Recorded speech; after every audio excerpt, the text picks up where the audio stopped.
Good evening, ladies and gentlemen. I'm delighted to have the privilege of introducing Arthur Beale this evening, as he's certainly one of the most eminent and respected experts in the field of conservation, with a special knowledge of sculpture, which is obviously pertinent for this evening. He is currently the Chair Emeritus of Conservation and Collections Management at the Museum of Fine Arts in Boston. Arthur received his training in conservation at Harvard's Fogg Museum, where he worked for some 20 years and eventually became the director of the Center for Conservation and Technical Studies. He was senior lecturer of fine arts at Harvard, helped develop the formal postgraduate conservation training program at both the Fogg and at the MFA in Boston. Arthur was the founding chairman of the board and council of the National Institute for Conservation. It was later renamed the Heritage Preservation, and he was a fellow of both the International and American Institutes for Conservation. He has held a presidential appointment to the National Museum Services Board for 6 years, until 1995. How much you liked that. And in that same year, he was named the first recipient of the University Products Award for Distinguished Achievement in the field of conservation. He has lectured and published widely on a variety of subjects, including, of course, the preservation of outdoor statuary and the technical authentication of works of art. Arthur, your turn to speak to us about the subject that is prominently placed on the screen.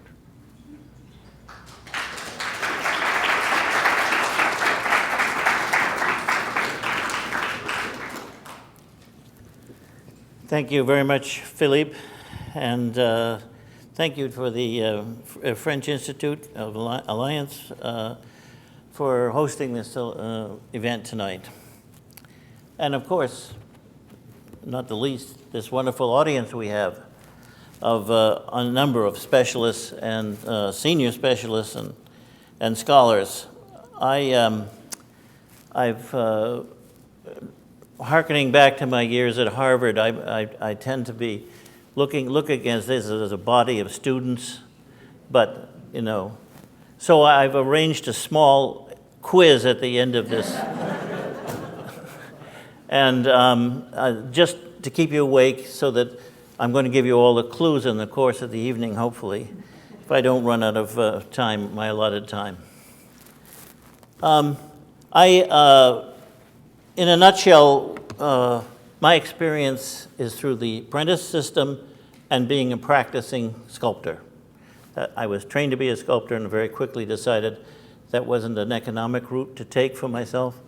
And so I stumbled into conservation, really, and enjoyed a 45-year plus career as such, as you've seen, as you just heard.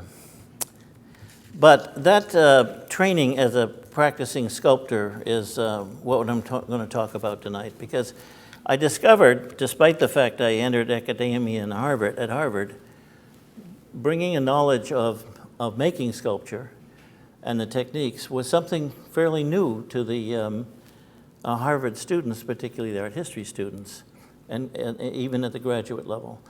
For years, Harvard had and still does have a tradition of what they call the egg and plaster course that came out of Edward Forbes in the 1920s, which is to have students actually make art, and that students who were to become art historians, and many of whom became distinguished museum directors. Well, that was just a smattering. I mean, my experience, of course, was much more intense. So let's plunge in, and what I'm gonna do is I'm gonna give you a few examples of some of the discoveries that I've been fortunate enough to make in my career, and I'm going to just give you a sketch of those because they were almost all published at this point, and you can read the details if some of them interest you. And I'm going to show you more the nuts and bolts. You'll see my pointer a lot. I'll try not to invade your vision. And of the details of those discoveries. And so I'm going to start with a conservation treatment that really demonstrates how being a practicing sculptor can be of enormous use. But what I'm describing here is what this very kind of this practice and this technique led to one of the first discoveries that I made of some art historical importance. Okay, so this gentleman here is Augustus St. Gaudens. It's a plaster cast of Marcus Alonzo Hanna, who was a United States senator. And St. Gaudens created this piece in 1908, and it resides as a bronze in Columbus, Ohio, I'm told. So the problem here, one of the first jobs I had was to work on St. Gaudens' material in Cornish, New Hampshire, in his studios, when it was taken over by the National Park Service. And those two things coincided, the beginning of my career and then this act. I actually lived up in Cornish for a while and worked on pieces there, stabilizing things. And then many of them, over the years, came back to our laboratories at Harvard for treatment. This is one that was at Harvard. And as you see the leg of this, this chair here, that's over here, is made of something different than plaster. It's in fact made of plastiline, which is a synthetic clay, an oil-based clay. And you see it's all chewed up. Well, it was in what was called a ravine house. It was stored there, and a porcupine discovered it, and it was something about the taste of plastiline that appealed to this beast. In any case, we decided we needed to do a complete replacement, and we'd save the original leg, but it was beyond hope. It had to be amputated. So we needed one leg, so we made a waste mold cast, and that's what I'm demonstrating here. So this is the actual object made out of clay. This is water-based clay. These are sculpture tools, my own sculpture tools. In fact, they have the serrated edges here that make marks. It's a very out-of-focus slide.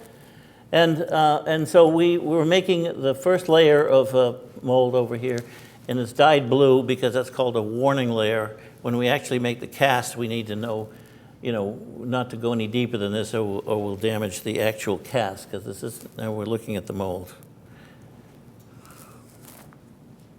So there we are. We're making the mold and putting some reinforcing on it, some wires to handle it with. And here's the clay, the original that I'd made, and we're removing that clay, and so the original in this case is being destroyed. We're putting the clay back in the barrel. It's expensive. You want to save it. So here it is with the clay removed and the mold all cleaned out, and you see the inside, this has a warning layer, is indeed blue. And we've taken all the clay out, washed it, and put a release agent so that when the cast is made, it won't stick to the mold. Okay, here's the cast being made, waste mold, and for the first layer, it's a fine casting plaster, which is this one. And then there's some reinforcing burlap put inside to make it a strong cast. And this captures the detail, and this makes it a nice solid cast. And then we have the wasting process, understanding that we're making one cast, and we can't make any more after this because we're destroying the mold. Here we're using a blunt instrument called a screwdriver. And there's a piece being lifted right off, and see how easily it's separated from the leg. And lo and behold, we have a new leg made of plaster, and then there's a close-up showing it has all the marks that we made to imitate the original sculpture. Okay, clear? Waste mold. No more mold, one cast. So how was this useful in examining a piece of sculpture? Well, that brings us up to 1969 for me in my career. And we did an exhibition, a groundbreaking exhibition on Daumier's sculpture, A Critical and Comparative Study, it was called. And we Daumier's best-known sculpture was a figure called Radipole, and it had 3 bronze editions made subsequently. And we brought together all of the casts or examples we could of these bronzes. And this is not a bronze, but this is a plaster that we discovered in the basement of the Albright Knox Museum here in New York State.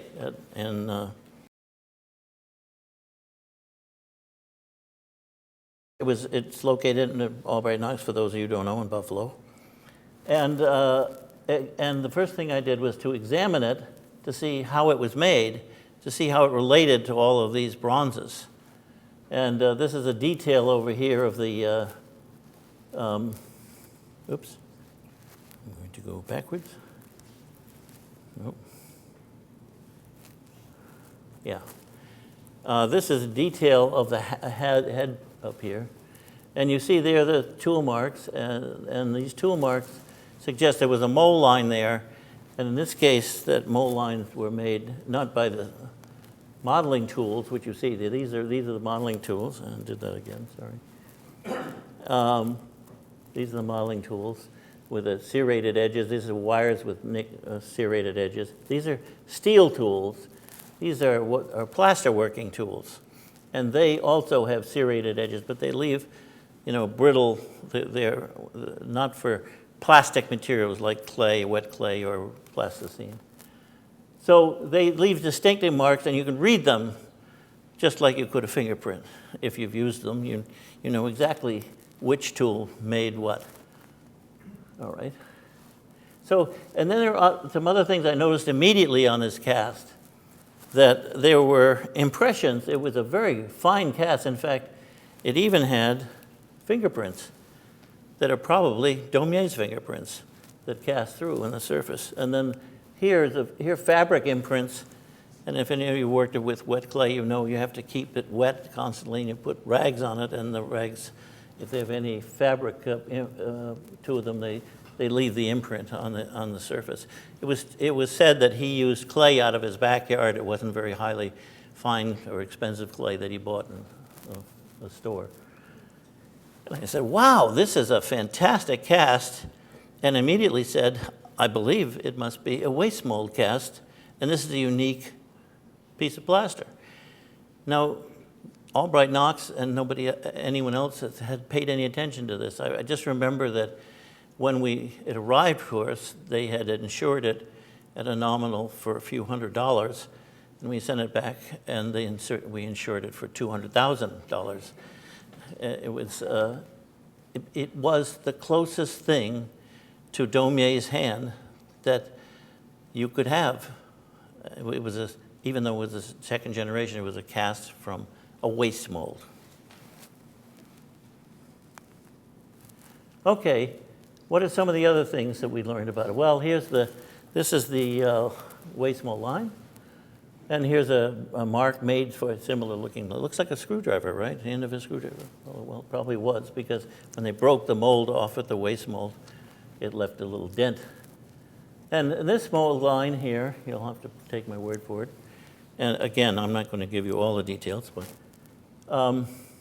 suggested that was a bivalve mold, a 2-part mold, maybe a 3-part mold, that when they made it, but they weren't trying to save it. It doesn't exist. This sculpture is gone, and was gone because of this process. And then there were some other things. There were other mold elements on it. And if you've ever been into a conservation analytical lab, such as the wonderful ones like here at the Metropolitan Museum and others we have in Boston and the FOG in Philadelphia and Chicago, well, they all have wonderful labs that are equipped with thousands and thousands of dollars worth of equipment now. Analysis could be done, and analysis was done here. And if you look at this mold line right here, and then this brown material here, this brown material turned to be a glue resin from a gelatin mold that was made on this plaster. And then if you look in the cracks over here, you see this white material here and there. And that was caught in these jagged edges of the original waste mold. And so it's had two kinds of molds made on it, a piece mold made of plaster and a waste mold, and a flexible mold made of gelatin. So it was used in the foundry process. Okay, now to get back to, as there were bronzes made, as I said, the first set of bronzes were made in the 1880s or 90s by Sculptural Coville foundry in France. And then the Roudier foundry, they made, we think, about 25 casts. Roudier foundry in 1925 made another 25 of them. And then in 1959 and to 60, 15 more were made by this Valswani foundry that existed at the time, and it had worked hand in glove with some of the other French foundries, including Hébar foundry that did the original Degas material. So, but the Valswani foundry didn't used a different model, and it wasn't substantially different, but it was enough different that we were able to look at one, or look at several of them. One was available, I think it was in Italy, and look at pictures, if not and somebody at one of our team went and actually visited and saw the piece. And so then I show you this over here on the right, which is a piece mold. That's a mold line and a terracotta, and I'm going to come to that in a minute. But basically, I show you this because you see that when it's a piece mold, you literally have pieces, and you have all these potential little seams in it. And those seams can be seen not only in the plaster, but then some of them translated right into the Valswani cast of Waterpoel. And so there are some other, again, I'm not giving you showing you all the comparisons, but the two other foundries, Sculptural Coville, those are the precious bronzes done in the 19th century, which command the most on the art market. And then there's a 1925 group. And they are both have the same origin, the buffalo plaster. And you can tell because it's damaged in the 19th century when it was being cast. And those damages and repairs show in the 1925 cast by Roudier. And again, this is well illustrated in our Daumier publication I mentioned. So that knowledge of reading the surface of and that little bit of analysis of how this cast had been used, raises its importance and value enormously. And that was my first encounter. This is another example. This is a Mayol, and I had the chance to work with and examine the collection of Arthur Sackler and his terracotta collection. We exhibited it at Harvard, and as I said, this piece on the right is Augusta St. Gaudens of Diana, incidentally, who it's a little reduction of a bust of hers that was sold, widely in the market. But this piece was a weather vane on Madison Square Garden. And the second version, I guess the first one didn't withstand the wind. And the second version that this is taken from was in 1894. And then, as you know, I think the original elements are in the Philadelphia Art Museum now on the stairs. It's a beautiful, big piece, the weather vane in bronze. In any case, so this was used, this piece mold put together to make more, lost wax casts, which were poured in when it's all together. And there we go. And so that's half of her, and the other half is made up by these. And then they're taken in the foundry and made in multiples. Now, terracottas can be made in multiples in the same kind of mold, like this Mayol.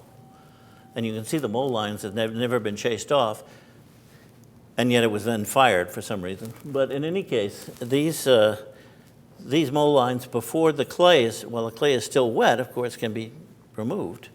And then you wouldn't see them unless you really knew where they should be if you were making a piece mold. And oftentimes, we've able to do that and say, oh, well, there's one on the chin that didn't quite get off, and so we know this is something made in a mold. Well, how do I know that? Because I made these as a sculptor. Here, this is a piece mold, and this is the mother mold. If you see this outer shell, and this is the back where you could reach your hand in. It's a portrait where it could press the clay into the mold. And these are some of the pieces. So it basically has three large sections and a lot of little ones that fit in there, so that you can release it from the clay while it's wet, and then touch it up and get rid of those mold lines so that nobody knows it's actually a replica or a multiple, I should say.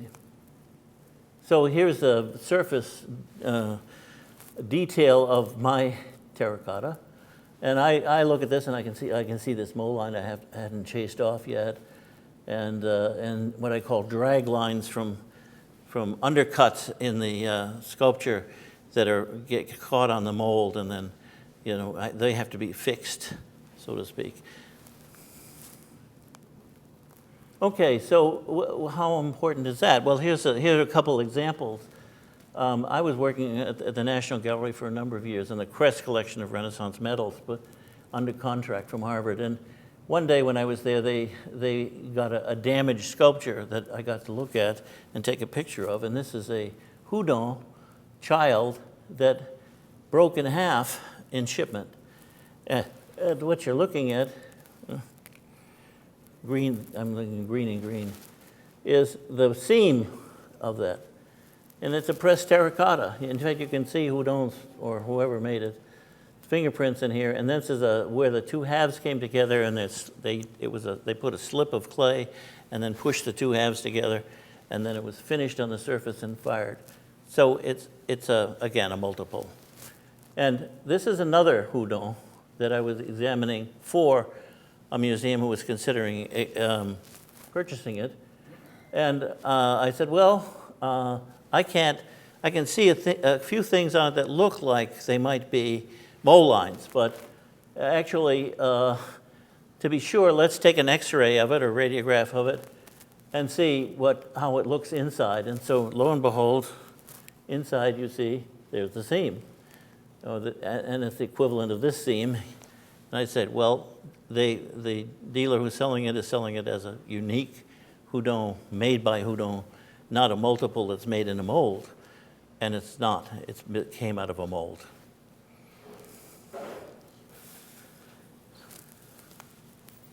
Okay, this is a piece from the Sackler collection again.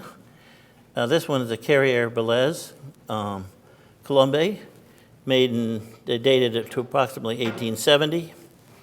And this piece had a terrible coating on it, as you can see from this. You see this half-clean photograph of a mid-treatment, and we're removing this paint off of the surface so we can see. You see, it's quite damaged. There was a wing of this bird here, dove, and we noticed. And then we actually made an X-ray of this to see whether it was pressed terracotta as well, mold-made terracotta. In fact, it is. And there's the inside, and you can see there's pieces of clay that were put in there to create it as hollow. Incidentally, because you get so much breakage when you're firing, particularly if there's air trapped in it and so forth. The sculptors do that even when they're making a pressed terracotta, and they create a kind of structure inside that's more likely to survive the kiln when the clay is baked. Okay, and what else did we find? Well, we were interested in this because here. You can't read it, but I know it's here. There was a word, original, written in the clay, wet clay, original. Well, what did that mean? Well, and we also found that it had after it had been fired, somebody had filed off the name on it because it had been inscribed on the front, and also the same way this original was.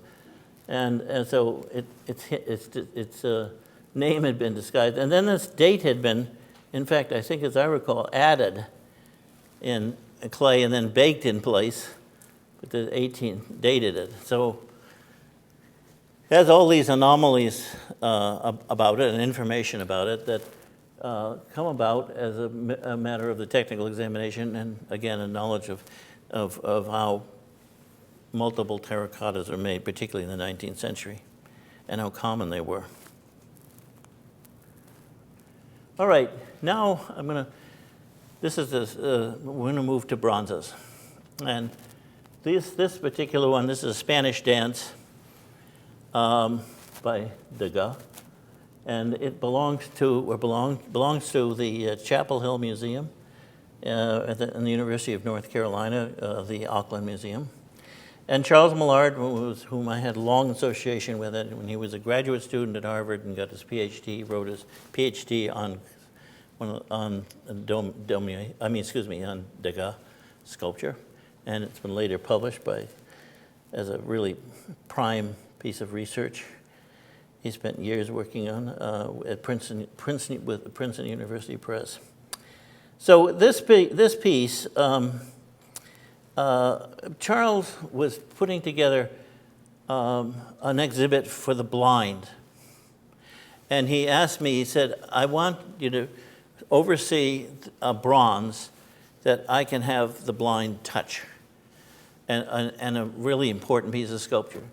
And I don't want any scratches on it, any damage on it. It's a highly valuable piece, and so forth. So can you work that out? And I said yes. And we hired Bob Shore of Skylight Studios and his team to come into our conservation studios, and we said, okay, Bob, you're not going to make this mold like most 19th century ones were made, where you put clay on the surface, and then you put a mother mold you created maybe in 2 halves or 3 halves, and then then you took that mother mold off, and then you took a knife and you cut that gelatin mold and peeled it away, because you're apt to nick the surface of the bronze doing that.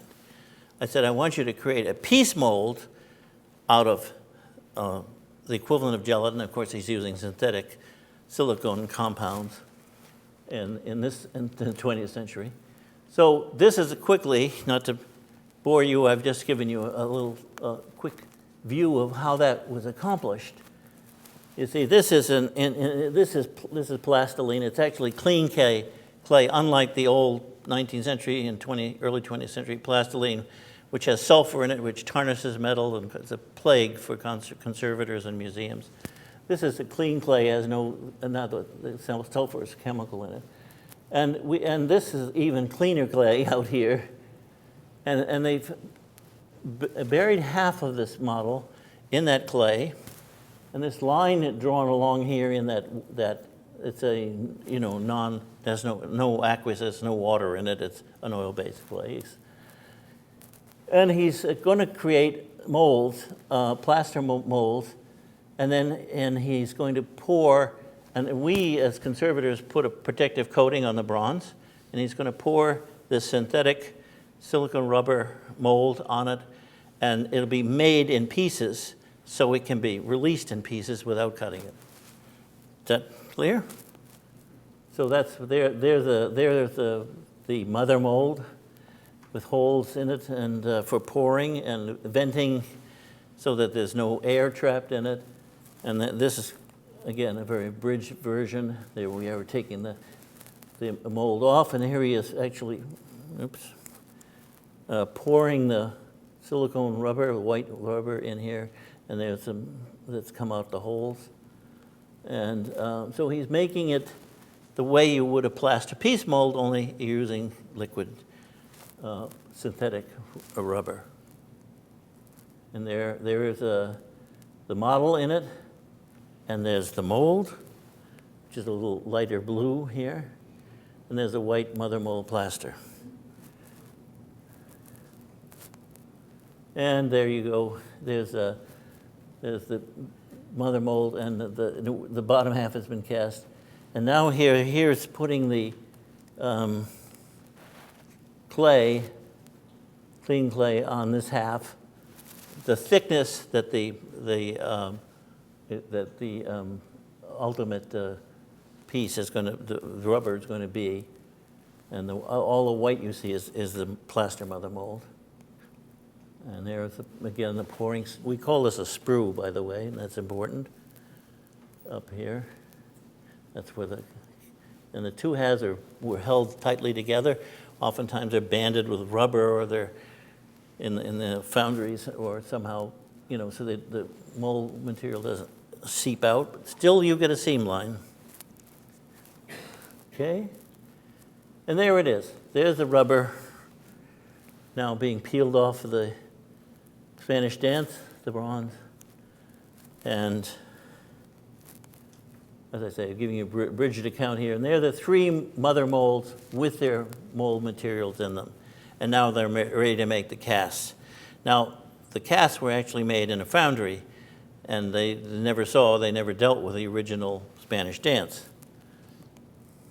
There's a wax that's been made that goes to the foundry on the right, and Bob Shore made a plaster to make sure that the mold worked perfectly well, and they could chase any of the mold lines that were made from their mold off it easily.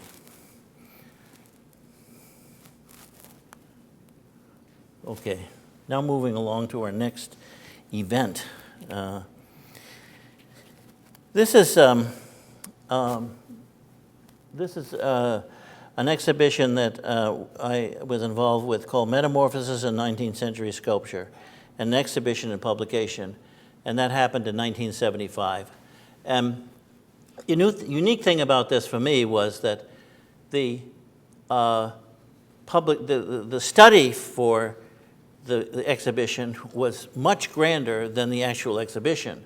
We borrowed, as you see from this photograph here, we borrowed all of these Barry sculptures of the same subject. And we only exhibited perhaps a third of them, or even less. But we did that to try to understand how these multiples were made and how we could judge the quality of one versus another. And many of them, as you know, there's an enormous collection at the Walters Art Gallery in Baltimore. And a lot of them came from there. This is a lion attacking a serpent. And if you look at this slide, you see this crown with a VP under it. And that's a foundry stamp. Not only a foundry stamp, but we discovered that this bronze, which I think was one of these here, I can't tell you which one at this point, but anyhow, was unique among all the others that were identical to it, because it wasn't quite identical. It was 2% larger, and it had finer detail than all the rest. So it was a bronze model from which all the rest were made. And why did Barry do this? Well, I can show you why. He was a fanatic about wanting to capture the detail of his surface and the quality of fur and all the other things that he'd spent hours modeling. For example, this is one of for a short time he owned a foundry himself. He bought a foundry and he was going to produce his own bronzes because he was sick of seeing loss of detail when he sent something in to be cast. So here we go. Here's one, I think it's called the lynx and a buck are having a little tussle there. And he signed it here, A.L. Barry, and the date, I think it's 18-something or other, 1864. In any case,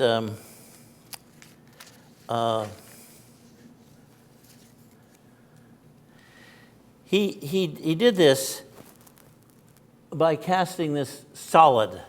It weighs 30 or 40 pounds.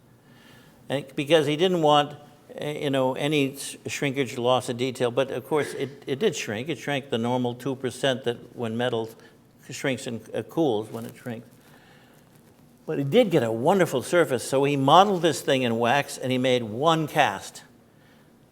And so he said, well, there must be a way of doing this where I could only make one cast because I'm not going to make any money. And he didn't. His foundry business went bankrupt very quickly. Not only that, because he was using pounds and pounds of bronze and he only needed to make a thin-walled cast. And so he made these, because a predominant method of casting, and we're not going to go into detail, was sand casting. And this is a model, another one, this is a couple bears wrestling that he did, and it comes all apart, and I think you can see pins in it if you look carefully. There are pins. This explodes and comes into parts, just the way that St. Gaudens's piece mold did, and this actual piece comes apart. And so he would make the sand mold, or the foundry would make a sand mold from these fragments. And this way, he would make the original out of lost wax, where he could get the maximum amount of detail because of the technique and how fine it was. And then he could mass produce them. And in the case of that lion and serpent, all of them were actually lost wax, and he used that model to make the master. And that was quite a major discovery for us and many people in the art historical world. So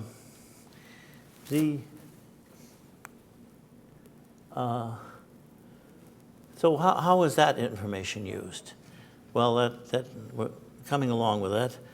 This is a Podanos, a figure by Daumier, and it's unbaked clay and terribly fragile. And it was, it just, as I said, the Radipal was in this condition that waste mold was made in at some point, and probably while the clay was still damp, and then all these were allowed to dry out, and then they were actually painted and later restored. But they made gellet molds or piece molds on these to make the bronze editions that are in museums all over the world, and of these characters.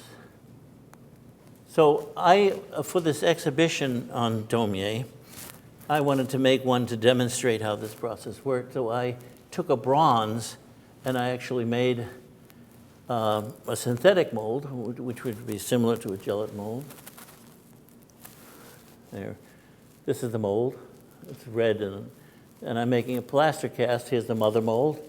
And you notice the mother mold fits into this base, and if you can see, there are keys in here so it locks in. It can't shift when this cast is being put in there. And these keys are very important to note. And so here's the rubber pulled off of the surface, and I made a wax cast, just as Barry would have done, or they did to make these Barbadian, I think, cast these pieces, lost wax. So in order to make our own, we took the wax then and turned it over to a foundry, Paul King Foundry in Rhode Island, and they started adding what they needed to make the cast. And this gets informative because you see they had two problems. One is it's hollow, and so they're going to have to put a core in it, and when it goes from the liquid state, you can't have the core loose. It'll fall over and hit the side of the mold and float around in there. So it's held in place by what they call chaplets. And that's what these things are, with nails on them up here. They look like nails. Oops. I'll get the hang of this someday. Here are the nails. And those nails run into the inside through my wax. And so when the wax is melted away by lost wax, melted away, the core is held to the outer mold by these chaplets. And then the chaplets can be removed later, as you'll see. And then all this stuff here, this is upside down from the way it's going to be poured. This is called the sprue. This is a vent for air and for the metal to escape, so there's no flaws in the casting. And this is called a runner, and this is how the bronze comes down the sprue in the upside down, and pours from the bottom, and then air and metal comes out the top, okay? So we're going to make something that looks exactly like that by putting this whole thing into a mold. And there it is. There's the surface silica flour plaster, fine plaster, like the casting plaster that's being put in place on this wax. And then the wax is being loaded into what looks like a birthday cake there on the right. And in this case, the sprue is up here at the top and the vents, as you see, still in wax. Then the whole thing is put into a kiln, turned over, upside down, and the wax is burned out and recovered. If it's expensive, they save it. And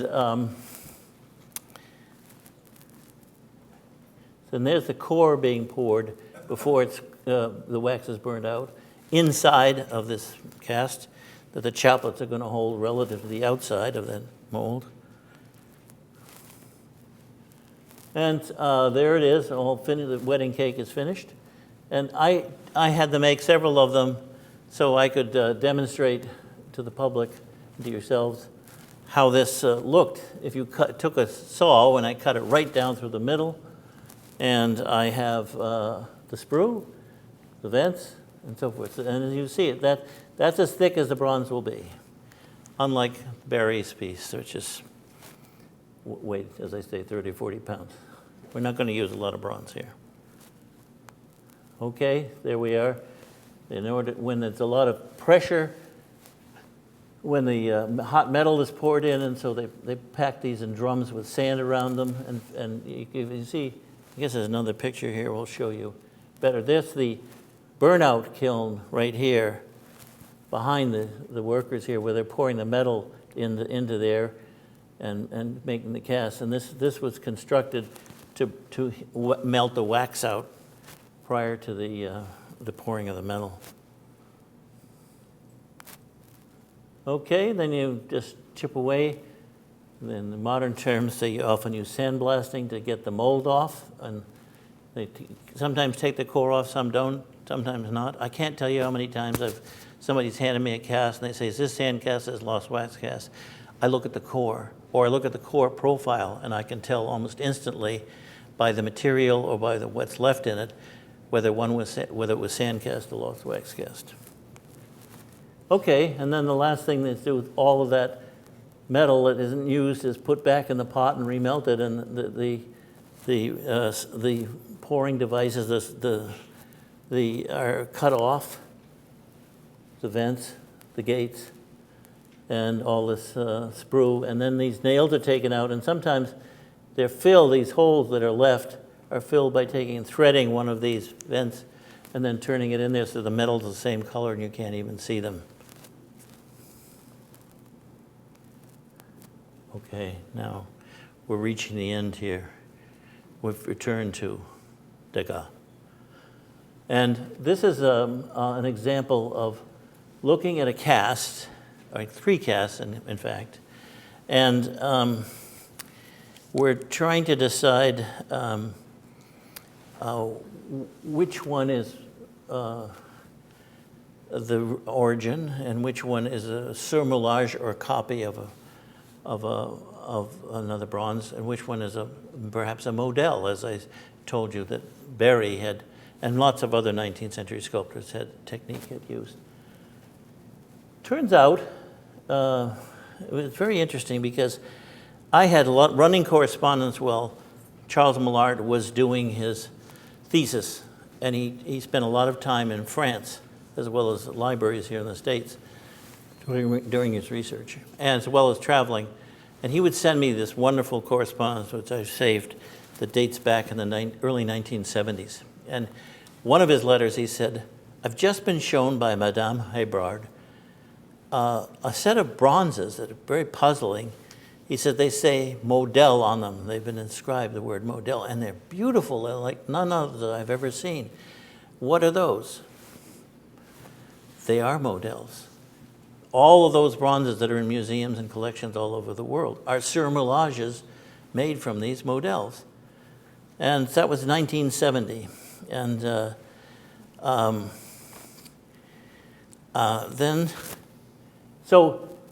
if you look at them, these pieces, which I later got my hands on, this is one of the models. And then these are bad photos, but I'm going to show some details that are much more clear. This one is of an authorized cast, a numbered cast, that actually is in the Fogg Museum's collection. And this is an HER cast, they were made for the heirs. And it is a surmoulage, a copy whose mold came from one of the authorized ones, but not the model.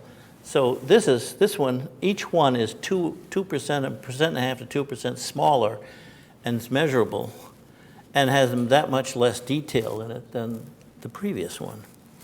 So we'll look at them again in detail.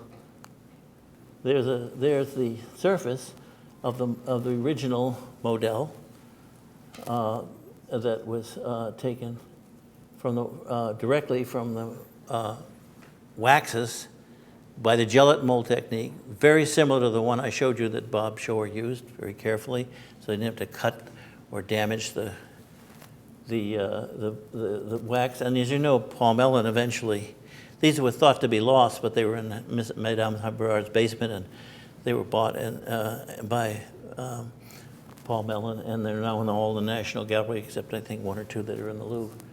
Anyhow, look at the detail and the finger marks and so forth, and how beautiful the surface is. This is the model that's going to be used in the foundry process, and then replicated by putting gillette mold on top of not the original. The original was only made this one bronze, and I'm leaving out lots of details. And here's the authorized copy, and the detail, and you can see it's lost quite a bit of the finger marking and the actual detail, particularly if you look up here. And then here's another. This is the HER cast, where a lot of it's lost completely. Now there are some inconsistencies here, because some of them, the casts that you find finger marks on and crispness in the second authorized cast, like the one at the Fog or others, and that are inconsistent with the model. That's because it's a plastic material at that point, and in this case, Albino Palazzolo, who was the foundryman doing this in the 1930s in the foundry, was messing with them to try to make them look as good as he could, and one to the next. So those inconsistencies can be seen, but that you understand at that point that opportunity avails itself, and if any damage had occurred when making the gillette mold. In studying these, let me go on to the final ones here before I talk about that. There's the foundry marks you would see on the models that are now at the Norton Simon Museum. And you see this little piece of wax that says Cire Perdue is A. Hebard, who was the foundry, is made stamped in, pressed in, because the wax is soft. And every time they make one of these casts, they do this because that's their trademark. So they're going to do it for every single cast. They're going to vary from cast to cast as a result. And then this is a 49. That's a sculpture number they gave it. And this is all added after the whole production has been made, because remember, this is a model. And so if you put anything on the model, make any mark, it's going to show in the next copy, the surmoulage. So this is incised with a burin like you would cutting a copper plate. All right, and here's the one. This is done the same. This is number 49, again, and it's cast B, the number of the given designated to the sculpture. Cire Perdue again, and B, it's the second one of A through T. As you know, there were 23 casts, or potentially made, not all made, but each set was going to be each piece. And there wasn't a demand for all of them, so not the whole list was made, at least, before they went bankrupt in 1938, the Hebard foundry. And there's the last one, which is their air cast, which is, again, and now we're 4% smaller than the model, and loss of detail. And you can see here, they put little pellets of wax, Cire Perdue, A. 49, again, is incised. It's actually stamped with instead of side, they're getting very cheap there, the poor heirs. And these were given to the heirs. Then there was another set made, by the way, by Albino Palazzolo, where he put his initials on the inside, and he carved AP. And when I met him, as I did in the 1960s,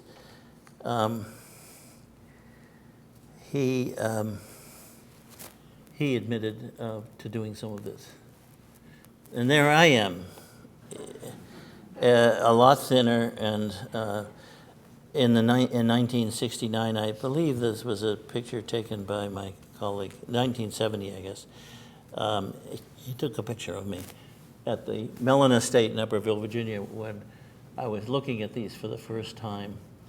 And then later, I'm going to talk about, as I close, I'm going to talk about this one on the right, which is the Joslin Art Museum. About this same time, I actually, well, a little bit later, I visited there in 1982, and I think that slide is all faded from 1982, but it was what they provided to the public and sold in their museum shop at that time. So, and here it is, in fact, the Joslin piece, as you see with these. This is a plaster, and it's a story a little bit like the one I told about Radipole. And I'm getting very close to your exam now. So, I published this in great detail, and you can read about it in 1998 with Richard Kendall and Doug Denzek, and for an exhibition that originated at the Joslin. But I long before then, I wanted to see this plaster firsthand and bring all of this knowledge of sculpture and sculptural technique to try to figure out what it was. It turned out, I believe, historically, that this piece was actually given to them by a nameless New York gallery because they were buying a lot of very expensive paintings, and it wasn't thought of very highly. And there were two of them, and the other one went to John Rewald for, I think, a wedding present, and then he later gave it to the National Gallery of Art. So there were two plasters, and then there were some odd, I think there are 28, and then there's others that are associated but not really authorized casts. The A through T, you see, we run out of the alphabet after 23, so there's quite a number that are a little dicey. And one I examined for Norton Simon when he purchased all of the other Models was one marked Model. And in order to afford this purchase, which was a very shrewd purchase, by the way, he sold one of his little dancers. And you know, if any of you are in the market, you know that one of the Hebrar casts like this sells for about 25 million. I think the last one, a little bit better than 25 million. So he sold that one, and he bought one from the foundry, with this group of Models that said Model on it. And he said, it doesn't look quite right to me, Arthur, would you come out and look at it? So I looked at it and I measured it, and it turned out to be a Surmelage. It was a terrible cast. He sent me around to some of his friends, one of them Metro-Goldwyn-Mayer's widow, and I measured one that she had, and plus I'd been measuring them all over the country whenever I got a chance. And they're all the same size, except his was smaller, and but it had this Model written on it. I said, somebody's, get rid of it. It's not right. So it's still in the collection there, by the way. So I said, but I would like to find the Model because I don't think that the Model for this piece, given its size and weight, is going to be found as bronze. I think it's going to be found as a plaster because it's way too big and cumbersome to manipulate and make a mold of and so forth. And I want to go take a look at the one in Joslin. And he was so upset and sad about his other mistake that he didn't underwrite my research. But as it turned out, in 1982, the Joslin hired me to come out and look at their attic Greek vases for condition in a project they were doing. And I said, well, while I'm here, do you mind if I take a look at this? And so I did. I took a look at it, and I saw the bottom of it and all those keyways. Remember the keyways? All these keyways and all these mold lines. And I said, that held a mother mold. And so what you're looking at is the model for the Degas Little Dancer that Palazzolo made. And this is a picture taken more recently with that book I explained that Richard Kendall did, and he put a new skirt on it when we had something, as you saw in the press, called the Tutu Wars. People were so surprised. He said, no, I'm sure this is how it actually looked. But so that's now Jocelyn's recent photo of it. And so in order to publish this, my findings, oh God, I can't tell you how many years later now, I went back and retraced all my steps. I went back to the National Gallery and I looked at the original, not only the original wax that you saw with the picture when it was in Upperville, but I also looked at their plaster, because that's the second plaster. And that also had a funny way how it got to the museum. It was, both plasters were offered to John Rewald, and he chose the one that, as I said, ended up at the National Gallery. But I looked at it and I said, gee, this is, from a sculptural point of view, this is terrible because it's got all these mold lines on it. Because a gelatin mold, when that cast was made, was drying out and left these ugly mold lines on it. I said, it's nice, the color is good. So it probably was a model for the color, because that was part of the process, getting the color right. You know, she has pink shoes and a pink bodice and so forth. So those things, maybe that's why it was that way.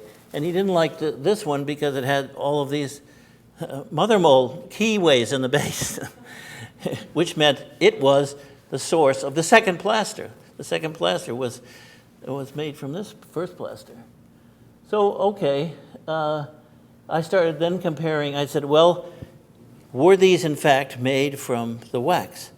And I started looking at all the details on the three, and I'm really abridging this. I'm just giving you a couple of samples, but here's a very good case. For example, here's a mold residue on the plaster at the National Gallery, and here's the same cut line or place with the mold. And if you look at all the mold lines and cut lines for the gelatin on these two, or where the two halves of the gelatin came together, they're exactly the same place. They're clearly made from the same object. And that object is the original. And a lot of other, this is the wax. And you look at areas, let me go back 1 second here.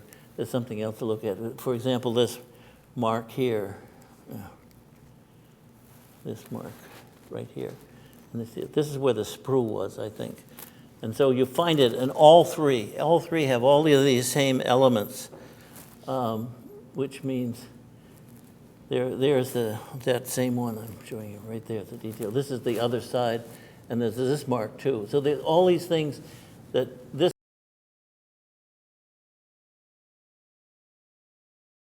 the plaster downstairs. They're bolted to it, and they're made of wood. And so it didn't matter. They weren't casting the base. And this is an example of the mold line that was on the one in Washington that I said is pretty ugly because and there was no attempt to chase it off. So I don't think it was used again for any purpose except for color.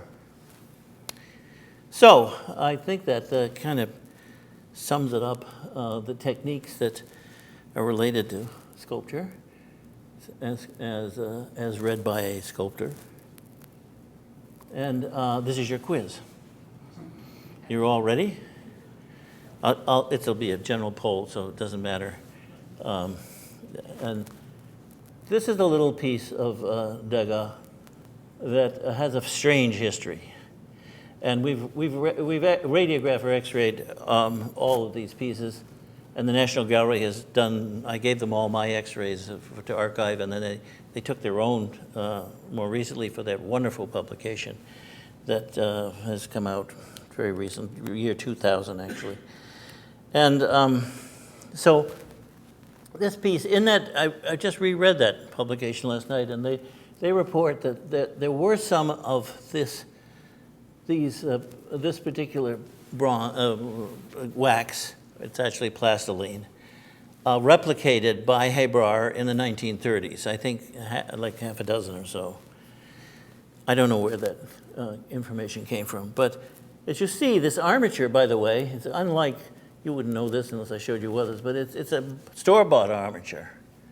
And, where you could bend the legs and arms and so forth. And he had such frustration with armatures, and particularly if you look at the radiographs of the little dancer, he's got ferrules of brushes. Anything he found in the studio, he stuck in there to make his armatures. He wasn't really a sculptor. And the other thing I want to bring to your attention here is that this armature, in order to stabilize it, even though it was store-bought, had this armature that went right through his stomach, and it had to be removed in order to make the they cut it off, or in order to make the mold and cast. Mr. Politola again. So here's the question for you. These are the three pieces that replicate what I just demonstrated to you with a horse. I'm just going to call them A, B, and C. And I'm showing them to you all in the same order. Now, but I'm not telling you which one is the model. Okay, understood? No blank faces. There's the face. And all my slides are quite as well replicated as I would have liked, but you remember their age. And this is A, B, and C. And A, B, and C again.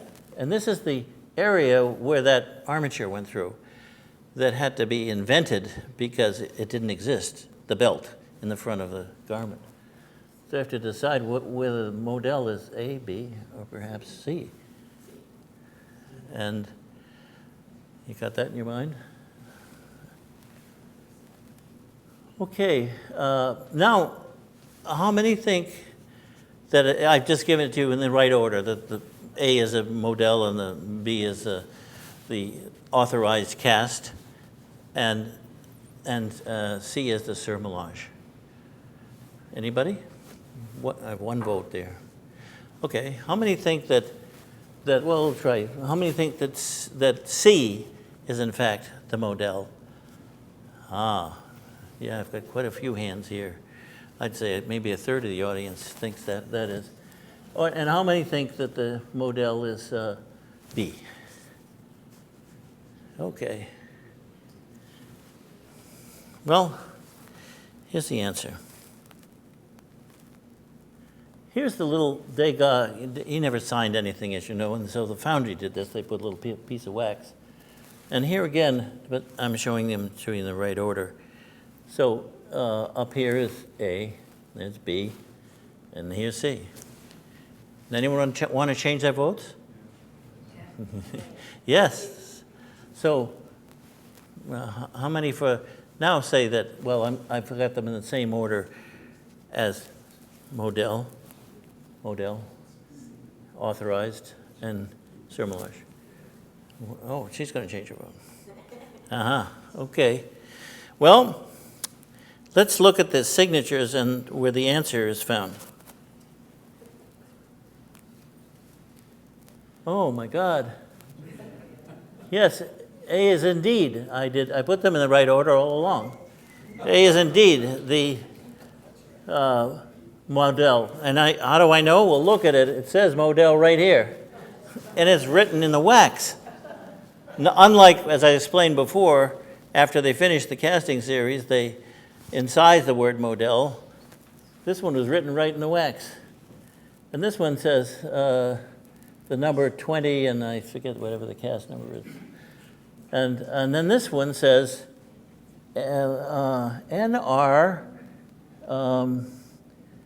and I think it's 87, and it was made 1978. Well, it's sculpture number 787 in Nelson Rockefeller's collection. And he sold them in a series, if you remember, in magazines and so forth. And it's a surmoulage of a surmoulage. Because he made it from one of this series, and I mean, from one of this series here. And the interesting thing is that this series, if you look carefully, you can see the ELE of Model is still visible. Because you couldn't get rid of it, unless you reworked it in the wax, and they never bothered. So that's there. And then here, there's nothing. There's no detail left in this particular cast. It's all, if there's any layer, it's just made up. So, gee, class, I can't give you a really good grade. So with that, I'll take questions. Why are you showing as an example a sculpture that has almost no importance in Picasso? That's a sculpture that was found later. It was not part of the original series, and it was just something that they threw into the lot that was not part of the original Degas sculptures that were photographed in the studio. Can you repeat the question? Yeah, That sculpture, yes, number 87. right. is The just- little schoolgirl. It's just another work that has never really been that verified. It's part of his work. Well, in fact, it has. If you read particularly the National Gallery catalog, and so. But the interesting history, which is now very much related to Greg's research in his book, is that the piece there's every evidence that the piece was in fact cast not by Hebrar, but by Valswani in the 1960s. Hebrar foundry didn't exist in the 1960s and 70s. So it was done when Palazzolo, after the war, went back and worked for Valswani. And he went with the Hebrar stamps. So he went in and they continued making the series. It's all now well documented. And including, we knew, I think this one, that casting took place in 1956. And there may have been some, as I say, there was some reference, but this information that Greg has found, it postdates now the National Gallery findings. So there's evidence that photograph was taken in his studio. The one I showed you with the armature through the stomach was all taken in his studio with the rest of the pieces. It existed. Why they didn't they had to do a lot of restoration of them. Why they didn't do this particular one, perhaps because the armature went in that way. And so it was done later.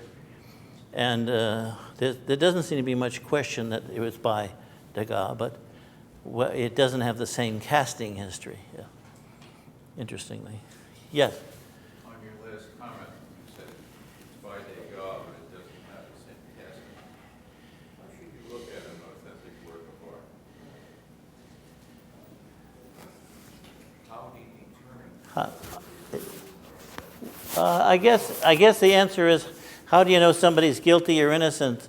By a preponderance of evidence. Technical, art historical, lots of research, lots of comparisons, lots of discussion, which we hope, will occur as a result of Greg's latest publication. Other questions? Yeah, why does the work downstairs have no resemblance to the naked version of the sculpture? Because So radically different. the question was, why does the sculpture not look like the little dance that we know today? No, wait. No, the nude version, which we do know. The other version, the smaller version of her. You mean the naked version? That's exactly. Well, if you know the history of the naked version, boy, that's a complicated one. And again, the results of the study at the National Gallery is just very interesting. It's one I X-rayed and studied, and as you know, it has a moved foot in it. that I published a long time ago. And then Daphne Beauvoir and Shelley Sturman published a subsequent one which says that it had a cast, I think an added core of plaster, and basically it's a wax cast. So it was evolving, and which also demonstrates that he had access to casting assistance. And then the wax was modeled on it. And they've done analysis of the waxes and compared one to another. This Little Dancer's another, I mean, the Little Schoolgirl's another example where they've analyzed the wax. And some of them have bismuth in it and others don't. And the batches of wax that he was using can be, you can start grouping things, the date, although, you know, you throw it in a barrel and then you pull it out and they're mixed. Just like you know, in a foundry, when you melt wax, it may be reused, and that's not necessarily accurate. So that piece and its relationship to date-wise is still a bit of a discussion. Did it precede? Was it a model or a maquette, and the drawings that associated with it and so forth? I think it's an area for further study, basically. And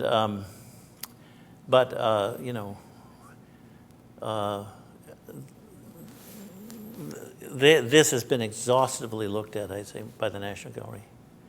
And I encourage you, if you don't familiar with the book. I have the catalog. Yeah. I've read it. Any other? Even a patient audience?